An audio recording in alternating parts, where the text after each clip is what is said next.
Բարձրացրելի հայրենակիցներ եթերում կրկին քաղաքական խաչմերուկն է, այսօր մարտի 8-ն է, ինչի կապակցությամբ բոլոր կանանց շնորհավորում եմ մարտի 8-ի առթիվ, ցանկանում եմ առողջություն, հաջողություն, անսահման սեր և երջանկություն։ Սկսենք մեր հաղորդումը, այսօր էլ ունենք շատ կարևոր թեմաներ քննարկելու և հիմնական թեմաները կրկին ու կրկին պատտում են Ադրբեջանի շուրջ, ադրբեջանա-իրանական հարաբերությունների և լարվածության, բավականին լուրջ լարվածություն է հիմա տեղի ունենում, մենք երեկել ենք այդ մասին խոսել, առաջի օրն էլ, այսօր էլ նոր տեղեկություններ ունենք, թարմ, փաստացի Իրանը արդեն ինչ-որ միտեղ սպառնում է նաև Ադրբեջանին, բայց մյուս կողմից հասկացնել է տալիս, որ եթե Ադրբեջանը իրեն զուսպ պահի, ապա ոչինչ տեղի չի ունեն Ադրբեջանի հետ, այսինքն նորմալ բնականոն հունով կշարունակեն հարևանները հարաբերություն ունենալ, բայց եթե Ադրբեջանը փորձի խորացնել այս խնդիրը, հակամարտության վերածի, ապա դա մեծ հետևանքներ կունենա Ադրբեջանի համար։ Դրանից բացի շատ կարևոր պահանջ է հնչեցվել Իրանի զինված ուժերի միավորված մարտական հրամանատարական շտաբի խոսնակի կողմից Ադրբեջանին, այսինքն արդեն պահանջներ կա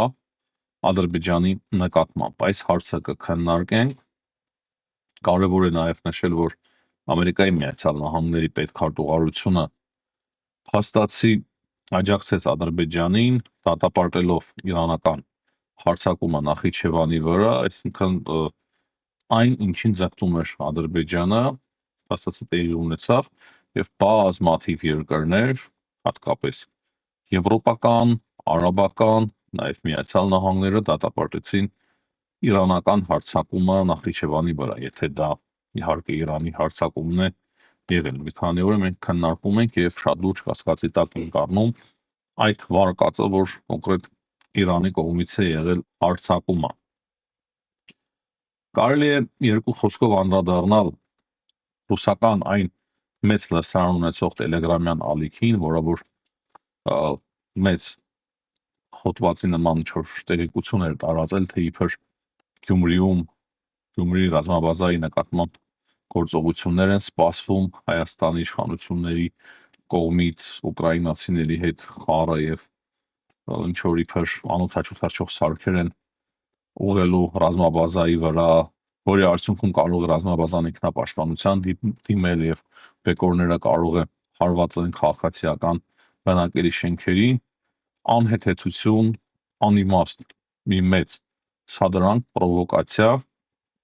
պարզ է, որ նման բան չի կարող տեղի ունենալ, բայց սա ամենակարևորը այն է, որ տեղի կատավական հիբրիդային պատերազմի մաս է, կոնկրետ ֆոն են ստեղծում, հիմք են նախապատրաստում ապագայում հնարավոր գործողությունների համար, ապագայում։ Այսինքն, նման թեմաներ, նման հիբրիդային հարձակումներ իրականացնելով Հայաստանի նկատմամբ կամաց այդ ամենը հավաքվում է և արդեն ընտրություններից առաջ, ընտրությունների ժամանակ կամ ընտրություններից հետո կարող է Ռուսաստանը իր միջոցները և հնարավորությունները գործի դնել։ Չեմ պատկերացնում, որ հենց հիմա, բայց ապագայում իրենք փորձելու են, այսինքն հարմար հիմք են նախապատրաստում, արդեն կլինի հնարավորություն, թե չէ իրենց համար, դա ուրիշ հարց է, հատկապես իրանական զարգացումների այս ֆոնին կարող է և չստանան նրանք նման հնարավորություն, կարող է հակառակը ստանան, քանի որ ամբողջ տարածաշրջանը գլոբալ առումով շատ անորոշ իրավիճակի մեջ է, բայց իրենք աշխատում են և հիմք են նախապատրաստում։ Դա շատ կարևոր է, որ մենք ուղղակի հասկանանք, նաև ինչու համար եմ ես ասում, եթե կոնկրետ հիմա մեծ հիմքեր չեմ տեսնում մտահոգվելու այս օրերի կամ շաբաթների համար, բայց քանի որ տեղեկատվական այդ հիբրիդային հոսքերի հետևանքով ամեն ինչ հավաքվում է, մենք էլ պետք է հակազդենք այդ հարթության վրա, որպեսզի այդ հավաքվածը չեզոքացնենք, որպեսզի վտանգները ապագայում նույնպես չեզոքանան։ Հիմա անցնենք այն հարցին, թե ինչ իրավիճակ է ադրբեջանա-իրանական հարաբերություններում, հետո ընդհանուր կխոսենք նաև Իրանից։ Ինչ է ասել Իրանի զինված ուժերի միավորված մարտական հրամանատարական շտաբի խոսնակը, բավականին մեծ ելույթ էր, ես ուղղակի կարճ կներկայացնեմ։ Նրա խոսքերով տարածաշրջանում անկայունությունը կանխելու համար անհրաժեշտ է, որ Ադրբեջանը որպես մահմեդական երկիր իր տարածքից արտաքսի սիոնիստական վտանգը, սիոնիստական ուժերին, որպիսի նաև վտանգի տակ չդնի իր ժողովրդին ու Իրանի հետ իր հարաբերությունները եւ իր անվտանգությունը։ Այսինքն, շատ պարզ ասում է Իրանի զինված ուժերի միավորված հրամանատարական շտաբի խոսնակը, որ լարվածություն չլինելու համար մեր մեջ Իրանի եւ Ադրբեջանի միջև դուք ձեր երկրից որպես մահմեդական երկիր պետք է դուրս հանեք սիոնիստական ռեժիմի ներկայությունը։ Սիոնիստական իրենք ռեժիմ անվանում են հրեաներին։ Սա շատ լուրջ սպառնալիք է Ադրբեջանի նկատմամբ։ Եվ որպիսի ավելի ընդհանուր դառնա պատկերը,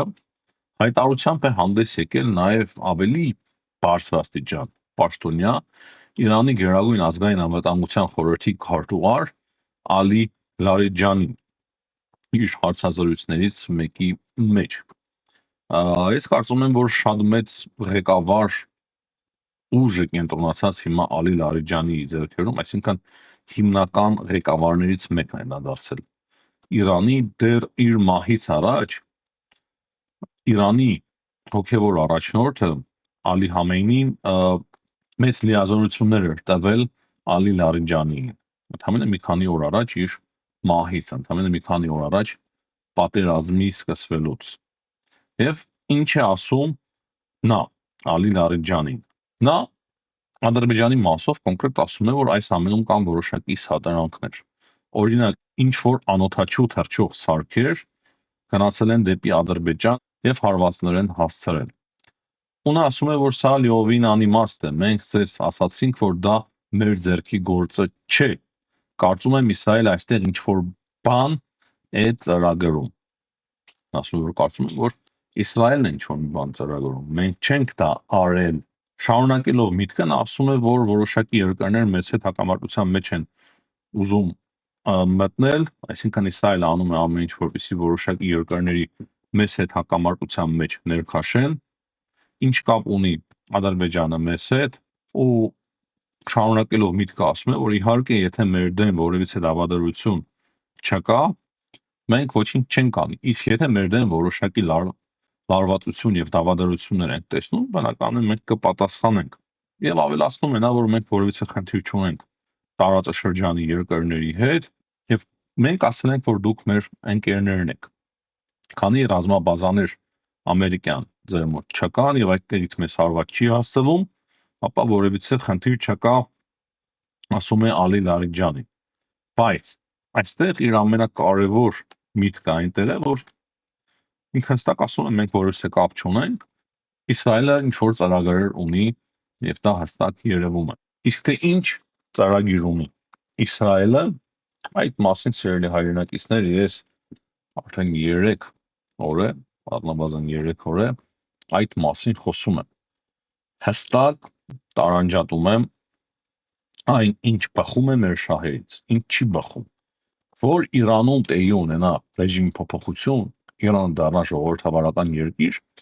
դա միանշանակ բխում է մեր ազգային ու պետական շահերից։ Դրա համար ես մեծ հույսով եմ նայում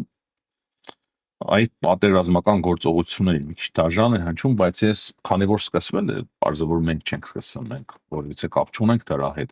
բայց քանի որ դա սկսվել է, ես ուղղակի հույս ունեմ, որ Իրանում ժողովրդավարական ռեժիմ կհաստատվի, Իրանը նորմալ քաղաքակիրթ երկրների շարքին կդասվի եւ ինչպես որ օրինակի համար Դուբայը այդպես արագ զարգացավ, ինչի՞ չէ Թեհրանը ունի բոլոր հնարավորությունները, որ Դուբայի նման շատ արագ տեմպերով զարգանա։ Դա բխում է մեր ազգային շահերից, դա բխում է Իրանի ժողովրդի նաև շահերից։ Բայց այն, որ Իրանը մասնատվի, ահա սա կոնկրետ չի բխում մեր ազգային ու պետական շահերից։ Ահա այստեղ մենք պետք է հստակ հասկանանք, որ մեր դիրքորոշումը կարող է արդեն մեր շահը տարբերվել ամերիկյան եւ իսրայելական շահից։ Թրամփի հայտարարությանը գամ, Թրամփը հիմա ասում է, որ քրդերի մասով ինքը ասել չէ, պետք չի հարձակվել Իրանի վրա, բայց նույն ժամանակ ինքը ասում է, որ հնարավոր է եւ Իրանը նախկին տեսքը չունենա։ Այսինքն Իրանից որոշ հատվածներ փոխվեն։ Ինչ է սա նշանակում։ Ես չնայած որ Թրամփի հայտարարությունները մեծ մասամբ շատ լուրջ չեմ ընդունում, ավելի ճիշտ ինքը անում է հայտարարություններ, հետո դուրս է գալիս ուրիշ բան, բայց մեկ բան եմ սովորել, դեռ այն ժամանակ, երբ որ աշխատում էի ՀՀԿ-ի ազգային փոքրամասնությունների գծով գերագույն հանձնակատարի գրասենյակում, դա շատ մեծ փորձ էր ինձ համար, երկար տարիների աշխատանք, 10 տարուց ավել, եւ այդ տարիների ընթացքում մենք սովորել ենք, թե ինչպես կարելի է ճիշտ վերլուծություններ անել, ասեմ, որ ՀՀԿ-ի կառույցը շատ մեծ փորձ ունի կոնկրետ հակամարտությունների մասով, չեմ ասում Մինսկի խումբը իրենց այդ ընդհանրապես առնչություն չեն ունեցել, առանձին գրասենյակ էր մեծ, ազգային փոքրամասնությունների գծով հատուկ հանձնակատարի գրասենյակը, եւ մեզ սովորեցնում էին, թե ինչպես է պետք անել ճիշտ վերլուծություններ։ Շատ կարճ կարող եմ ասել, մոզաիկայի նման պետք է հավաքես բոլոր տեղեկատվությունը եւ հետո տեսնես, թե ինչ պատկեր է ստանում, ինչ հնարավորություններ ունեն հակադիր կողմերը նաեւ։ Այսօր, երբ որ մենք փորձում ենք մոզաիկայի նման հավաքել իրավիճակը, ինչ տեղի ունենում Ադրբեջանի շուրջ, ես 2 օր է հատ առ հատ նշում էի, հիմա էլ եմ փորձում դա անել, բայց չեմ ուզում նախքին մեր վերլուծությունների վրա կրկին հղում անել, հույսով եմ հիշում եք, ինչի մասին ես խոսել եմ այս օրերին, հստակ պատկերացում է ստեղծվում, որ Բաքուն ուղղակի ուզում է օգտվել այս իրավիճակից։ Եվ ես չեմ բացառում, որ կոնկրետ Իսրայելի հետ ծրագրեր կան, կոնկրետ աշխատանք է տարվում նաև ամերիկյան ուղղությամբ։ Բաքուն ամենայն հավանականությամբ ինքն է շահագրգռված, որ եթե հնարավորություն ունենա, հնարավոր պահը գա, ինքը օգտվի իրավիճակից եւ իր հարավում, Իրանի հյուսիսում ստեղծեն կամ ինչ որ ինքնավար Ադրբեջան կամ փորձեն միացնել այդ տարածքները իրենց, քանի որ այնտեղ վերջին հայտարարությունների Ալիևի համաձայն հղում անենք իր հայտարարությունների վրա ապրում է 25 միլիոն ադրբեջանցի։ Երբ որ Թրամփը ասում է, թե քրդերի հարցով ինքն է դեմ, բայց նույն ժամանակ ասում է, որ հնարավոր է Իրանը հին տեսքը չունենա, ինքը խոսում է արդեն Իրանի մասնատման մասին։ Այդ փորձը եղել է նաև Խորհրդային Միության ժամանակ, ինչին հակազդել է Ամերիկայի Միացյալ Նահանգները շահի ժամանակաշրջանում։ Քրդերը նույնպես փորձել են, ադրբեջանցիները նույնպես փորձել են, երկուսի փորձն էլ տապալվել է։ Քրդերինը մոտ 1 տարի գոյատևել է այդ պետության նման ինչ-որ կազմավորումը, բայց դա շատ վատ ավարտ է ունեցել իրենց համար։ Հիմա հնարավոր է, որ ես չեմ բացառում, Ադրբեջանը ամեն ձևով, ամեն գնով փորձում է Ամերիկայի Միացյալ Նահանգների մոտ եւ Իսրայելի մոտ առաջ տանել այդ ծրագիրը։ Իսրայելը կարող է համաձայն լինել։ Իսկ եթե Իսրայելը համաձայն է, դա նշանակում է, որ Ամերիկայի Միացյալ Նահանգները եւս կարող է համաձայնվեն այդ ծրագրին։ Մեր համար վտանգներից ես խոսել եմ եւ կրկին խոսում եմ, դրա համար կանխարգելիչ պետք է աշխատանք տարվի Ամերիկայի Միացյալ Նահանգների հետ, եթե հնարավորություն կա նաև անպայման Իսրայելի հետ, որ եթե նման մտքեր փորձեն իրականացնել, ապա Հայաստանը ոչ մի պարագայում իր սահմանը չպետք է կորցնի Իրանի հետ։ Այսինքն Հայաստանից դեպի արևելք, եթե ինչ-որ գործողություններ մեծերը ծրագրել են, լավ չէ մեզ համար բնական է, բայց դա թող լինի Հայաստանից արևելք եւ ոչ թե հասնի այն մինչև Սյունիք։ Տարբեր մտքի ճակերտավոր գիգանտներ դրա հնարավորությունը հայերի մասին է խոսքը շատ քիչ են գնահատում, որ նման բան կարող է տեղի ունենա, բայց եթե դրա հավանականությունը, ասենք, նույնիսկ 5-10% է, մենք շատ պետք է լուրջ զբաղվենք այդ հարցով։ Իսկ ես կարծում եմ, որ 5-ից 10%-ից էլ շատ ավելի շատ է, Ես չեմ կարող տոկոսներից խոսել, բայց մենք տեսնում ենք հստակ լարվածություն եւ մենք նաեւ գիտենք այն, որ Իրանը միշտ էլ շատ զգուշավոր է եղել այդ հարցում եւ միշտ մեծ վախերով է նայել այդ շրջանին, քանի որ հարմար պահի բերումով կարող էր այնտեղ կրկին բռնկումներ առաջանալ։ Եվ որպես հապացույց նաեւ կրկին փորձենք Դոնալդ Թրամփի խոսքերը մեջ բերել, այսինքն մի քանի ժամվա մեջ ինքը նման հայտարարություններ շատ է արել։ Ուղղակի մեկը մեջ բերեմ, նա ասում է, որ Իրանը մերձավոր արևելքի ցախողականն է, տասնամյակներ այդպեսին կմնա, մինչև կամ հանձնվի կամ ավելի հավանական է ամբողջովին քանդվի, ասում է Դոնալդ Թրամփը։ Եվ ինքը շարունակում է ասելով, որ հազարամյակների մեջ առաջին անգամ է, որ Իրանը պարտվում է մերձավոր արևելքի երկրների։ Թրամփի խոսքերով 3 օրում իրենք ոչնչացրել են 42 ռազմանավ, շարքից հանել են Իրանի ռազմաօդային ուժերը, ոչնչացրել են կապի միջոցները։ Ու իր խոսքերով նրանց գործերը լավ չեն ընթանում։ Իմիջիայլոց ես կարող եմ համաձայնվել Թրամփի հետ, որ բավականին վատ են իրանցիների գործերը։ Նաև Իսրայելը եւ Ամերիկայի Միացյալ Նահանգները գիշերը Թեհրանում պայթեցրել են մեծ նավթի պահեստ, շատ մեծ նավթի պահեստ եւ շատ մեծ հրդեհ է բռնկել։ Առավոտը երբ որ լուսանում էր, լուսանկարները կային, ամբողջովին Թեհրանը ծածկված էր ծուխի մեջ։ Դրանից բացի այդ նավթը կոյուղիներով է գնացել եւ կրակը նույնպես բռնկել է բազմաթիվ փողոցներով, այսինքն շատ ծանր իրավիճակի հիմա Թեհրանում։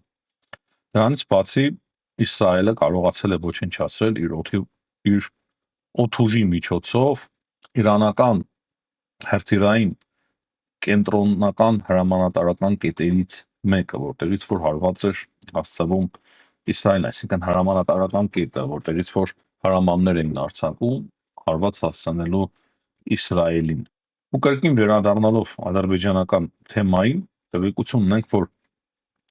Եվրոպական խորհրդի նախագահ Անտոնիո Կոշտան մարտի 11-ին այցելելու է Բաքու։ Սա նախորդ պլանավորված այց էր, թե ուղղակի աջակցություն է Ադրբեջանին, չեմ կարող ասել, բայց շատ հետաքրքիր է, որ այս օրերին ինքը այցելում է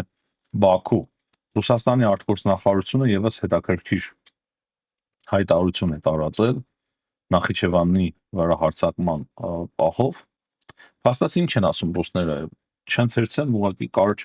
ասեմ։ Ռուսների խոսքերով այն ամենը, ինչ տեղի ունեցել Ադրբեջանի նկատմամբ, դա հետևանք է Ամերիկայի Միացյալ Նահանգների եւ Իսրայելի հարձակման Իրանի վրա։ Եթե շատ կարճ լինենք, ասում է, որ այսինքն չի շատ ափսոսում այն ամենի համար, ինչ տեղի ունեցել կամ դատապարտում, ասում է, որ չէ, այդ պատերազմի հետևանքն է ուղղակի սա, որը որ սանձազերծել են Ամերիկայի Միացյալ Նահանգները եւ Իսրայելը։ Թրամփը կրկին հայտարարություն է տարածել, քիչ առաջ ես մեկ հայտարարություն էր ընթերցեցի, բայց հետո որ լրագրողները հարցեր են տալիս անընդհատ նախ ինքը ասել է, որ չէ, անպայման չէ, որ 3-4 շաբաթ տևի, ասել է ինչքան անհրաժեշտ լինի, մենք այս պատերազմը կշարունակենք եւ դրանից բացի նա ասել է, որ չէ, չգիտեմ, հիմա չեմ կարող ասել, բայց այս ամենի ավարտից հետո հնարավոր է Իրանի քարտեզը փոխվի, նույնը չլինի։ Սա հստակ նշանակում է, որ Իրանն Ամերիկայի Միացյալ Նահանգները կոնկրետ քննարկում են այդ հարցը։ Դրանից բացի նա ասել է մեկ հետաքրքիր ուրիշ բան, որ ավելի ուշ կարող ենք մարդիկ ուղարկել, որ Իրանի հարստացված ուրանի տեղանքը վերցնեն հսկողության տակ։ Դա հրաշալի կլինի, բայց այժմ դրա ժամանակը չէ, ասել է Դոնալդ Թրամփը։ Այսինքն ամեն ինչ Իսրայելի անվտանգության համար։ Դա ես ավելացրի իհարկե։ Աքսիոսները իր հերթին հետաքրքիր տեղեկություններով է կիսվում մեզ հետ, այս դիտմամբ այս երկուսը իրար են միացրել, որ հետաքրքիր բանակցություններ են հիմա ընթանում Ամերիկայի Միացյալ Նահանգների եւ Իսրայելի միջեւ եւ հնարավոր է հատուկ խումբ պատրաստված ուղարկեն Իսրայելի տարած, որպեսզի նրանք վերցնեն այդ ատոմային օբյեկտը, որտեղ որ պահվում է հարստացված ուրանը։ Այսինքն փոքրիկ սպեցօպերացիա, հատուկ գործողություն արդեն ցամաքային իրականացվի ընդդեմ Իրանի Իսրայելի ու Ամերիկայի Միացյալ Նահանգների կողմից։ Այսինքն դրան է ամեն ինչ գալիս։ Հույսով եմ ամեն ինչ պարզ էր, սիրելի հայրենակիցներ, եթե շատ կարճ ամփոփել, երեք Ադրբեջանի կողմից մենք ինչ որ լուրջ հայտարարություններ կամ գործողություններ Իրանի ուղղությամբ չտեսանք։ Տեսանք Ռուսաստանի արտգործնախարարության արձագանքը, որը որ քիչ առաջ ներկայացրի, տեսանք Ամերիկայի Միացյալ Նահանգների պետքարտուղարության արձագանքը, տեսանք այն հայտարարությունը, որ Անտոնիո Պոշտան է այցելելու Բաքու, տեսանք Ալի Լարիջանի հայտարարությունը Ադրբեջանի մասով հաստատի զգուշացում էր, բայց մեղմ, մի քիչ ավելի կոշտ եւ ավելի կոնկրետ զգուշացում Իրանի գլխավոր շտաբի ընդհանուր հրամանատարի կողմից, որ սիոնիստական այդ ռեժիմը պետք է հեռացնել Ադրբեջանից, որպեսզի Ադրբեջանը խնդիր չունենա, բայց Ալի Լարիջանին էլ ասում, որ եթե ինչ որ ռազմաբազա լինի ամերիկյան եւ մեզ հարված հասցվի, ապա այդ բaragայում մենք կպատասխանենք։ Այսինքն մեր բոլոր վերլուծությունները երեկվա եւ առաջի օրվա բնականաբար մնում են ակտուալ։ Ադրբեջանը խոստացել է պատասխանել, բայց այս պայմանությամբ չի պատասխանել, եթե հաշվենք, որ պատասխաններ այդ ձերբակալությունը, որը որ տեղի ունեցավ Ադրբեջանում մի խումբ ահաբեկիչների, ինչպես իրենք են անվանում, ապա դա շատ թեթև պատասխաններ, չեմ կարծում, որ դա պատասխան, դա որպես պատասխան ներկայացնեն, Ադրբեջանը շատ հանգիստ ձևով, Ադրբեջանը շատ հետևողական ձևով հիմա իմ համոզմամբ սպասում է հարմար պահի եւ ամենայն հավանականությամբ չի փորձելու նվազեցնել լարվածության աստիճանը, որպեսզի հարմար պահի արդեն կոնկրետ անցնի գործողությունների իր հարավում Իրանի հյուսիսում, որտեղ որ ապրում են, ինչպես Ալիևն է ասում, 25 միլիոն ադրբեջանցիներ, որոնց համար այսօրվա Ադրբեջանը, Էրկին Ալիևի խոսքերով, հոգևոր, մշակութային շատ կարևոր կենտրոն է։ Այս պայմանությամբ այսքանը, սիրելի հայրենակիցներ, հաջողություն եմ մաղթում բոլորին, ցտեսություն, կհանդիպենք։